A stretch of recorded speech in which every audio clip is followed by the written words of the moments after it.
복된 이 아침에 우리에게 주시는 하나님의 음성은 구약성경 에스겔 34장 25절로부터 28절의 말씀입니다. 이 계시의 말씀을 우리 한 절씩 교독으로 받들어 읽겠습니다. 내가 또 그들과 화평의 언약을 맺고 악한 짐승을 그 땅에서 그치게 하리니 그들이 빈들에 평안히 거하며 숲을 가운데에서 잘지라. 내가 그들에게 복을 내리고 내 산 사방에 복을 내리며 때를 따라 소나기를 내릴 때 복된 소나기를 내리리라. 그리한즉 밭에 나무가 열매를 맺으며 땅이 그 소산을 내리니 그들이 그 땅에서 평안할지라. 내가 그들의 멍에의 나무를 꺾고 그들을 종으로 삼은 자의 손에서 그들을 건져낸 후에 내가 여호와인 줄을 그들이 알겠고 그들이 다시는 이방의 모략거리가 되지 아니하며 땅의 짐승들에게 잡아먹히지도 아니하고 평안히 거주하리니 놀랄 사람이 없으리라. 아멘. 우리 서로 좌우 옆으로 인사를 나누시겠습니다. 예수님 닮으셨습니다. 네, 예수님 닮으셨습니다. 주님 앞에 한번 고백하겠습니다. 예수님으로 만족합니다. 예수님으로 만족합니다. 예, 예수님으로 만족하시게 되기를 주님의 이름으로 간절히 축원합니다. 인생이 고생길이라고 그러잖아요. 그 고생길이라고 하는 이야기를 하는 이유가 뭐겠습니까? 문제가 많다는 거죠. 무슨 경제적인 문제, 자녀의 문제, 또 무슨 신앙 문제, 인간관계에서 일어나는 여러 가지 문제, 부부 문제, 건강 문제, 사업 문제, 직장 문제, 학업 문제, 취업 문제, 영적 문제, 하여튼 눈만 뜨면 우리가 볼 수 있는 게 인생에서 일어나는 모든 문제들이에요. 그렇게 여러 가지 문제로 우리의 인생이 가물어 있기 때문에 인생이 고난이다, 고생이다, 우리가 그렇게 얘기를 해요. 그런데 가만히 생각해 보면 믿는 사람이든지 믿지 않는 사람이든지 이렇게 많은 문제들을 안고 있으면 얼마 못 살고 죽어버릴 텐데, 그런데 우리가 이렇게 살아가는 것을 보면 이제 지금까지 살아온 모습들을 보았을 때도 그렇고 지금도 그렇고, 그리고 앞으로 우리가 믿는 것은 그렇게 여러 가지 문제가 있다고 하더라도 또 그 문제를 우리가 해결해 나갈 수 있도록 하나님께서 그때마다 은혜를 베풀어 주셨다는 거예요. 이 믿지 않는 사람들은 이게 무슨 행운이었다든지, 이건 뭐 내가 잘해서 그랬다든지, 무슨 조상이 도와서 그랬다든지 이래가면서 세상적으로 육신적으로 뭐 그것에 해결된 것들에 대해서 이야기를 하지만, 우리 믿는 사람들은 정말 그것이 하나님의 은혜가 아니었으면 안 됐다고 하는 사실을 고백할 수 있어요. 시편 128편 1절로부터 2절에 있는 말씀을 보면 여호와를 경외하며 그의 길을 걷는 자마다 복이 있도다. 내가 내 손이 수고한 대로 먹을 것이라. 내가 복되고 형통하리로다 그러거든요. 우리가 평생에 수고한 대로 열매를 맺고 수고한 대로 소득을 얻어서 먹고 있다는 것, 그것대로 산다고 하는 것은 얼마나 복되고 형통한 일이라고 하는 사실을 성경은 얘기를 해주는 거예요. 거꾸로 말하면 자기가 수고한 대로 거두지 못하는 일이 많다는 거지요. 소위 말해서 헛수고하는 일들이 많다는 거예요. 그렇기 때문에 내가 수고한 대로 열매를 맺는다? 이것은 하나님이 허락하시는 일이다. 이거는 하나님께서 나에게 복이 되게 하시고 형통하게 해주셨기 때문에 내가 수고한 대로 열매를 거두는 거지, 그렇지 못하면 헛수고하는 인생이 되어버리고 말 거라고 하는 것이 성경이 우리에게 가르쳐 주시는 말씀이죠. 누가복음 12장 16절 이하에 보면 어리석은 부자의 얘기를 예수님이 하신 적이 있어요. 예수님이 이런 비유를 해주시지요. 어떤 부자가 밭에서 농사를 지어가지고 많은 소출을 얻게 됐어요. 곡식을 너무 많이 얻다 보니까 너무 기분이 좋은 거예요. 야, 이걸 어디다가 쌓아둘까 하다가 지금 있는 창고를 헐어버리고 더 큰 창고를 지어가지고 여기다 쌓아둬야 되겠다. 그리고서는 새로운 창고를 지어서 곡식과 재산을 거기다 넣어뒀다는 거죠. 그래놓고는 너무 만족스러워서 내 영혼아 이제 이 많은 재산을 쌓아뒀으니까 몇 년 동안 먹고 마시고 걱정할 것 없다. 이제 쉬자. 그랬다는 거예요. 그런데 그날 밤에 하나님께서 이 어리석은 자야, 오늘 밤 내 영혼을 거두어가면 이 재산을 그리고 이 모든 쌓아둔 것은 누구의 것이 되겠느냐. 하나님이 그러셨다는 거죠. 맞아요. 우리들이 하나님께서 건강도 주시고 하나님께서 환경도 주시고 하나님께서 사람도 주시고 하나님께서 은혜도 주셔서 그 내가 얻은 소출을 누릴 수 있는 은혜를 주셔야 그걸 누리는 거지. 실컷 일해가지고 열매를 거두었는데 하나님이 누리지 못하게 건강을 걷어가 버리신다든지 생명을 걷어가 버리시면 그게 누구께 되겠어요? 아무리 수고해도 건강을 잃어버리면 그거 다 병원 갖다 줘야 되잖아요. 아무리 수고해도 사람 잘못 만나면 도둑질 맞거나 사기를 당하거나 투자를 잘못해가지고 손해를 보거나 그렇게 일이 돼버리잖아요. 아무리 소득을 얻었다고 하더라도 오히려 그 소득 관리를 잘못해서 가정이 파탄이 되거나 혹은 그것 때문에 인간관계가 깨지기도 하잖아요. 그러니까 소출이 많은 거 그것만 중요한 건 아닌데 요즘 사람들은 소출이 많은 것만 중요하게 여기거든요. 그 소출이 많은 것들을 누리게 하시는 것, 그 축복을 주시는 하나님, 그것을 우리들이 깨달아야 된다는 거죠. 그렇지 않으면 하나님의 은혜가 멈추어버리면 인생이 삭막한 사막으로 변해버리고요. 인생이 삶의 기쁨과 행복의 열매를 맺을 수 없다는 사실입니다. 우리들이 이렇게 그 계절이 바뀌고 나면 해마다 뉴스에서 나오는 얘기가 꼭 한 번씩 있어요. 그게 뭐냐면 가뭄이라는 얘기예요. 가뭄. 비가 오지 않았습니다. 식수가 모자랍니다. 저수지가 마릅니다. 이런 얘기 꼭 빠지지 않고 해마다 나와요. 아무리 땅이 비옥해도 비가 오지 않으면 농사를 지을 수 없고 열매를 맺을 수 없고 결국은 계속해서 비가 오지 않으면 그 비옥한 땅도 사막이 될 수밖에 없어요.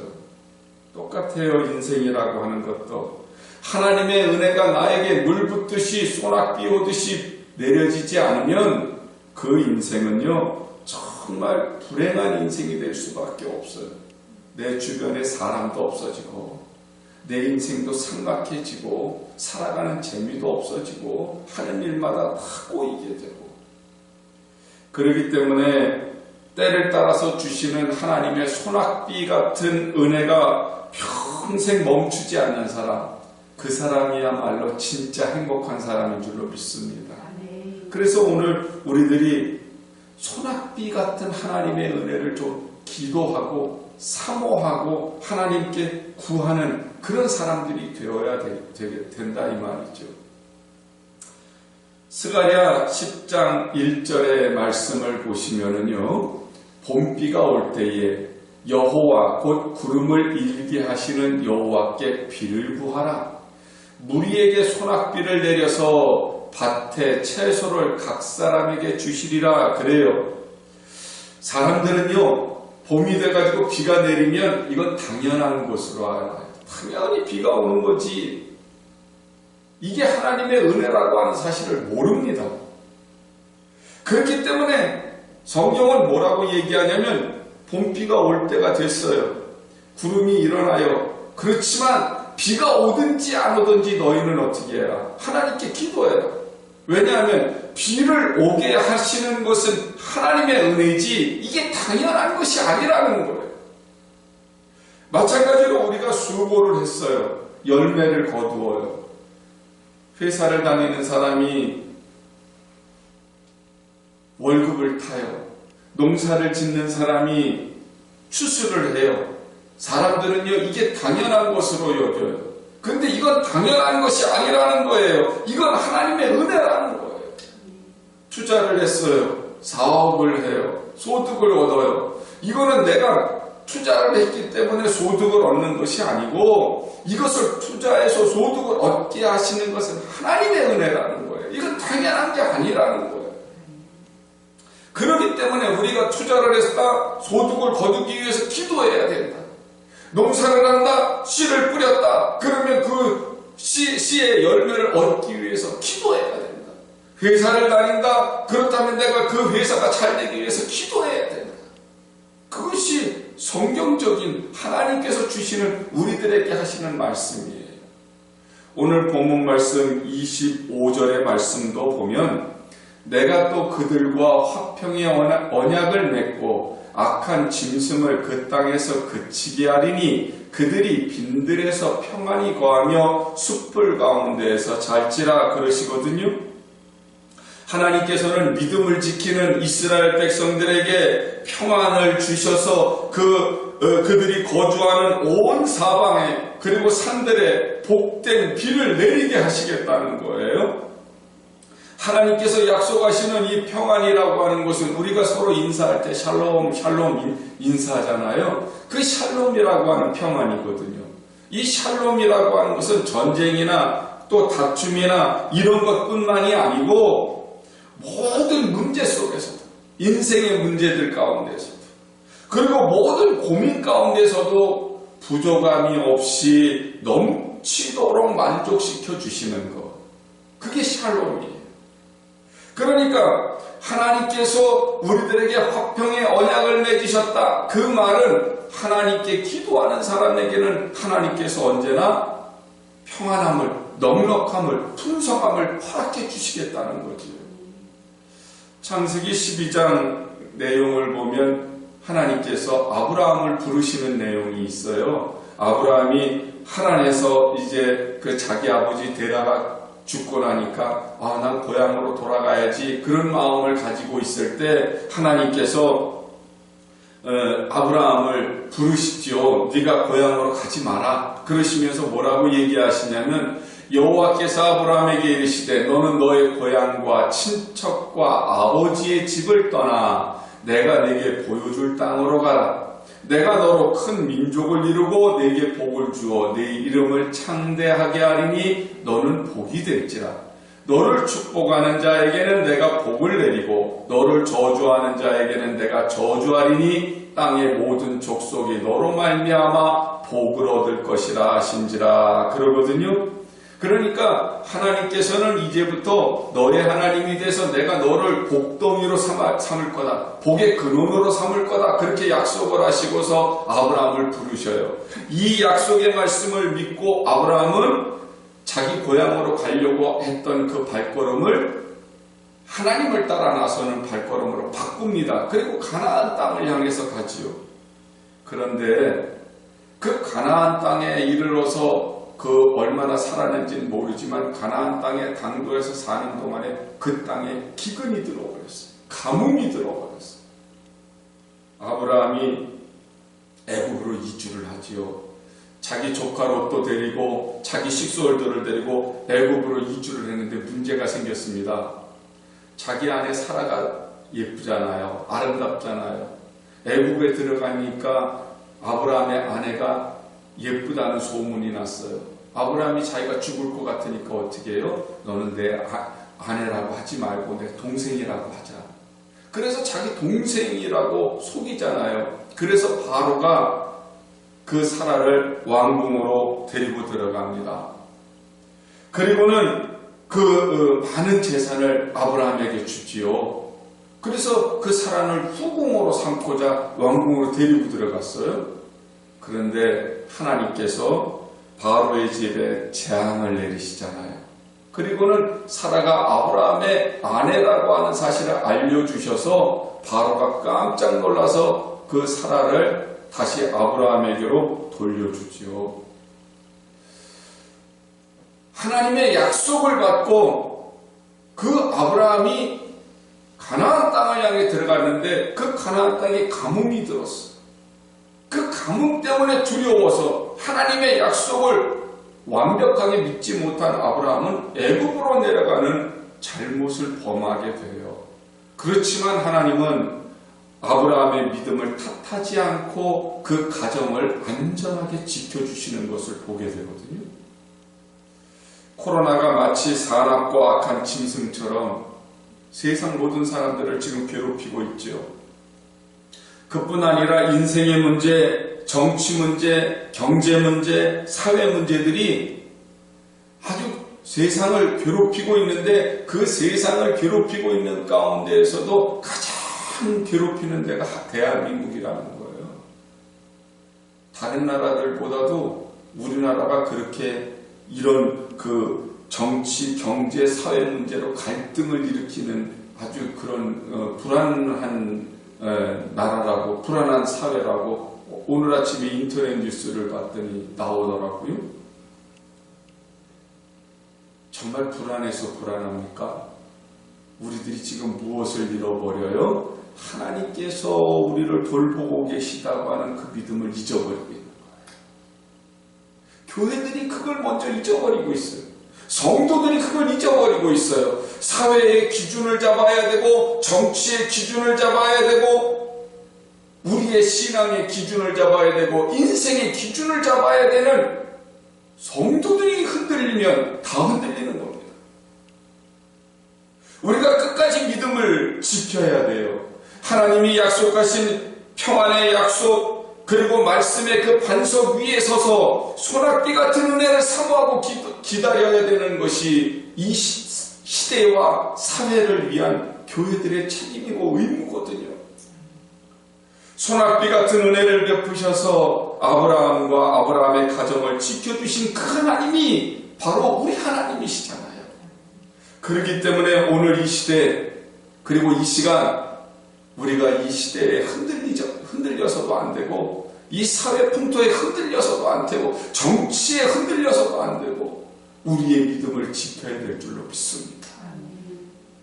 아모스 8장 11절의 말씀을 보면 주 여호와의 말씀이니라 보라 날이 이를지라 내가 기근을 땅에 보내리니 양식이 없어 주림이 아니며 물이 없어 가람이 아니요 여호와의 말씀을 듣지 못한 기갈이라 그러시거든요.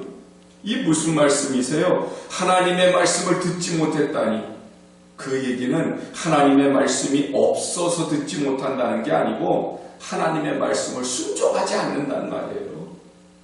왜 어머니들이 자녀들한테 그러잖아요. 너 엄마 말 좀 잘 들어. 이 말은 엄마가 말을 안 한다고 해서 엄마 말이 없는 게 아니라 엄마가 말은 하는데 자녀들이 제대로 순종하지 않아. 그게 엄마 말을 안 듣는 거잖아요. 똑같아요.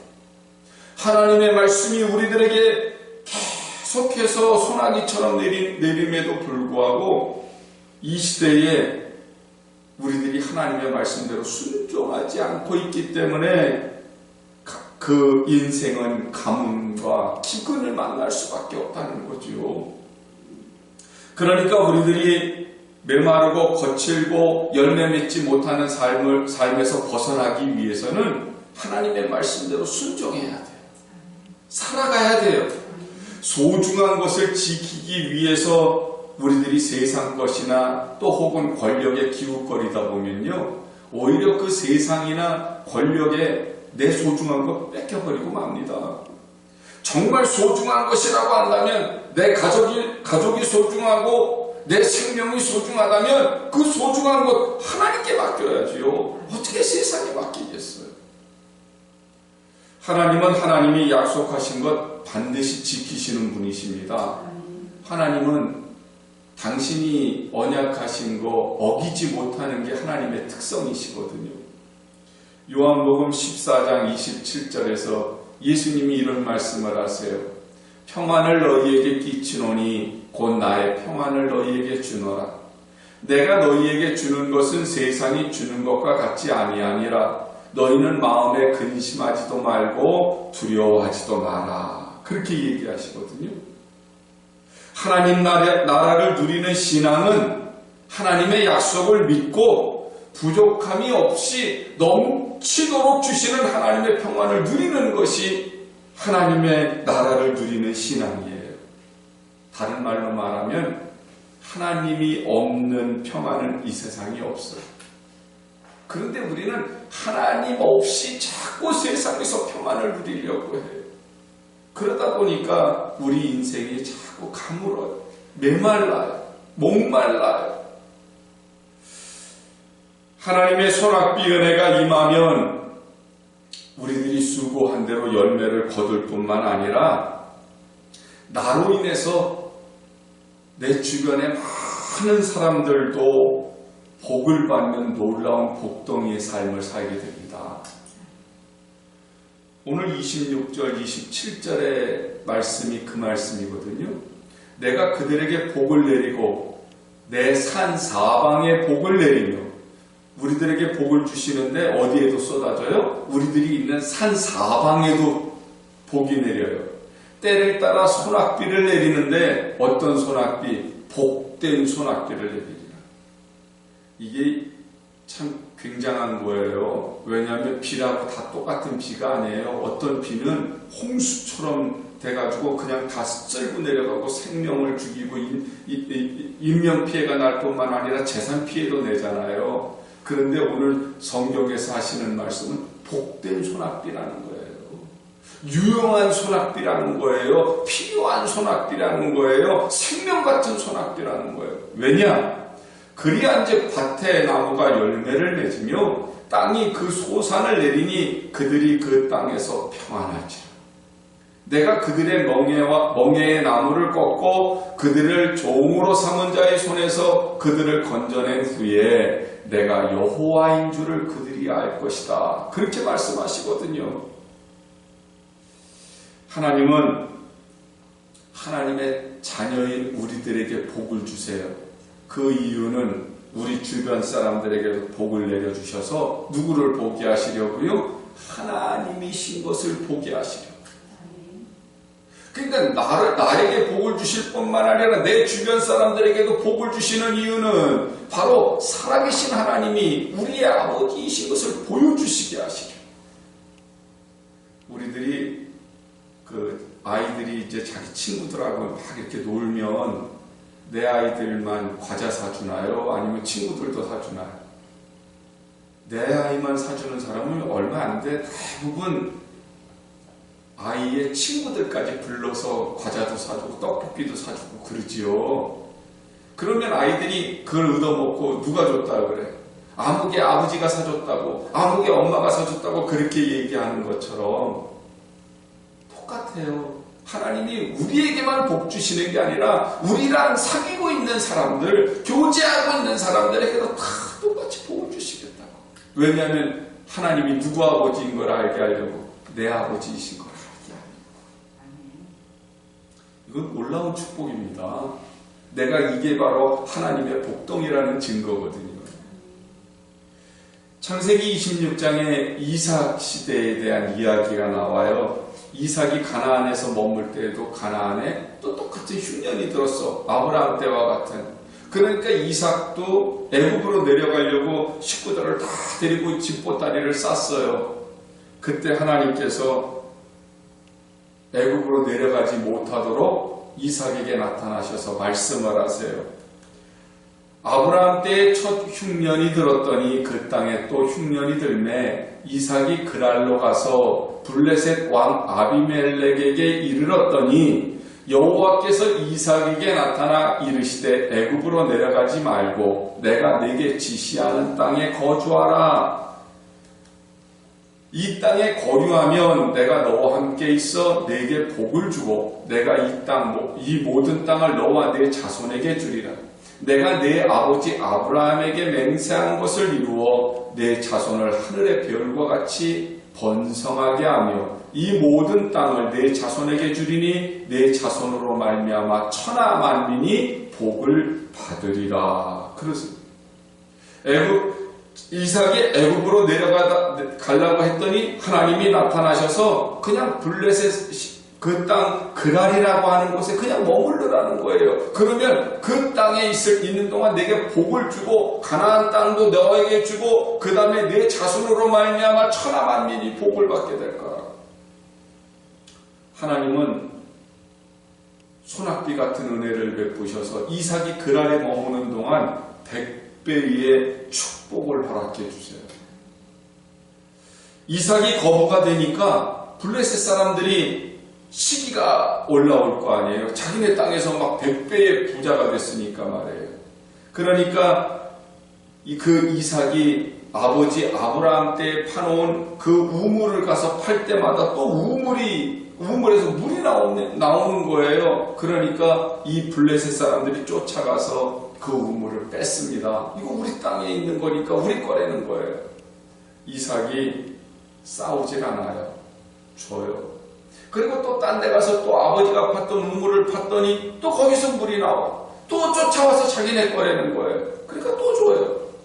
그리고 세 번째 옮겨가서 이제 우물을 팠더니 거기에서는 또 우물이 터져서 물이 나오는 거예요. 이삭이 파는 곳마다 물이 나오는 거예요. 그랬더니 더 이상 쫓아오질 못하는 거예요. 왜냐하면 또 쫓아와봤자 또 물이 나올 거 뻔하니까. 이삭이 브엘세바라고 하는 곳으로 떠나갑니다. 이 블레셋 사람들이 이제 우리를 좀 제발 떠나가달라. 그러니까 브엘세바라고 하는 곳에 가서 거기서 장막을 치고 그곳에서 우물을 봤더니 거기서도 또 물이 나오는 거야. 이것을 보니까 이 블레셋 왕이 이삭을 가만히 주시해서 보니까 이건 보통 일이 아니거든요. 이삭이 하는 것마다 복이 되는 거예요. 이삭이 수고한 것마다 열매가 맺히는 거예요. 그러니까 이 블레셋 왕과 그 아후삿이라고 하는 블레셋 왕의 친구와 군대 장관 비골이 그랄에서부터 이삭을 찾아옵니다. 이삭은 한낱 가정을 이끄는 족장에 불과해요. 그런데 한 나라의 왕이 군대 장관과 자기 친구를 데리고 이삭을 찾아왔다니까요. 그리고 나서 그 이삭에게 고백하는 말이 얼마나 놀라운지 몰라요.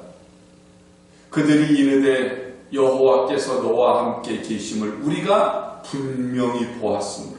뭐라고요? 하나님이 너와 함께 계심을 우리가 분명히 보았다는 거예요. 우리 사이 곧 우리와 너 사이에 맹세하여 너와 계약을 맺으리라 하여 말하였노라. 너는 우리를 해하지 말라. 이는 우리가 너를 범하지 아니하고 선한 일만 네게 행하여 내가 평안히 가게 하였음이니라. 이제 너는 여호와께 복을 받은 자니라. 그러거든요. 왕이 가만히 이삭을 지켜보았더니 이건 보통 사람이 아니야. 하나님이 함께 하시는 사람이었던 거예요. 그러니까 쫓아와서 우리를 해하지 마라. 우리하고 싸우지도 말자. 너는 하나님께 복을 받은 사람이다. 우리가 너를 선대했으니까 너도 우리를 선대하라. 그러면서 평화 협정을 맺자고 쫓아온 것을 보게 돼요. 어떠세요? 오늘 본문에도 뭐라 그랬어요? 이스라엘 백성들 때문에 그 주변의 산들이 다 넉넉하게 비가 내려지고 열매가 맺는 것처럼 하나님의 자녀인 우리들을 통해서 하나님께서 일하시는 것을 모든 사람들에게 보여주시겠다고 약속하신 것처럼 이삭을 통해서 증명해 주시잖아요. 지금 우리가 영적으로나 육적으로나 경제적으로나 정신적으로나 가뭄을 맞이했거든요. 그렇지만 우리들에게 하나님이 약속하신 그 소낙비 같은 은혜를 믿고 기도하면 틀림없이 하나님은 우리들에게 하나님의 소낙비 같은 은혜를 부어주실 줄로 믿습니다. 그리고 우리 주변을 많은 사람들에게 하나님이 우리 아버지이신 것을 증명해 주실 거예요. 이 사실을 믿고 우리 기도하실 수 있게 되기를 원합니다.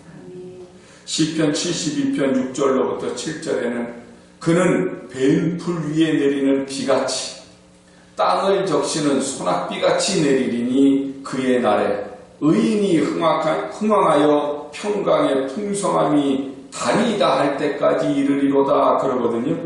그가 뱀풀이에 내리는 비같이 내린다고 하는 말은 그가 누구냐면 하나님이세요.